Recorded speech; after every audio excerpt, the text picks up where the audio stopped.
Okay, so I've gathered up the rocks I want to put in there, and I've cleaned them, washed them off, scrubbed them, dried them out.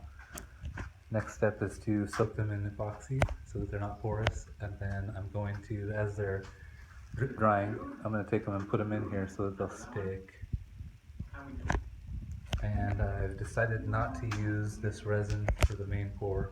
This is called Marine Supply Epoxy Hardener, and if I would have read up on this before I bought it, I wouldn't have bought it. It says it's for putting on tabletops and it's not for deep pour when you go online. It doesn't say anything about that on the product. There's air bubbles in it, and the glow powder that I'm trying to use makes things cloudy. So I'm not going to use that in the main or in the water part of the pour. I'm going to get some other epoxy resin that's known for being crystal clear, is not named crystal clear. And in the meantime, I'm going to put the glow powder in the batch that I use on the rocks. The rocks will glow. That'll be good. Okay, so I've mixed in some, it's called Sky glow powder. And that's all I'm putting in this batch. It looks purple because I'm reusing this jar that already had the purple testing batch in it. Yeah, off camera I tested this stuff because I've only got one chance at this. I wanted to make sure that I did it right. Yeah, I'm getting a lot of air bubbles in here. I don't really care this time because I'm going to just dip the rocks in here, make sure they have resin on all the surfaces, and then I'm going to let it dry out over on a piece of wood I covered with Tyvek tape, which the epoxy resin is not supposed to stick to. I may have mentioned that before.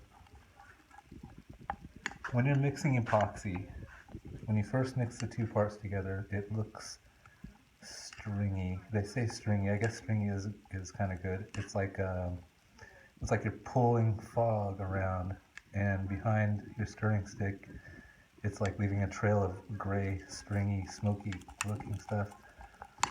When that's all gone, you can completely see it through everything. That's when it's stirred enough.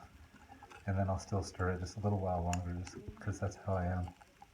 And I'm noticing that a lot of people that do this stuff, that's how they do it too. I ramble. Okay, so I have to do more stirring, but I'm going to end up sticking those rocks in there, and then I'm going to let them dry off. Okay, so what I've noticed about the powder is it stays powder. Let's see if you can see that. See how you can see the powder glowing separately.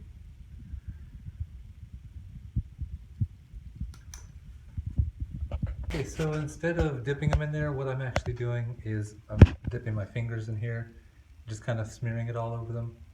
That way there's not so much drippage, and I don't have to worry about having like a mound, if you will, at the bottom where the fluid just dripped off and stayed at the bottom side of the rocks. So this will be good. Happy about this. I'm gonna let them dry and then check how much they glow and what they look like after it dries. And I may end up putting more on, but that'll be okay. Okay, I got it all coated. This will dry overnight hard enough to where I can check it out tomorrow and see if it needs another coat. If it does, I'll just go ahead and do it tomorrow. I don't see a point in waiting for 3 days for it to fully cure.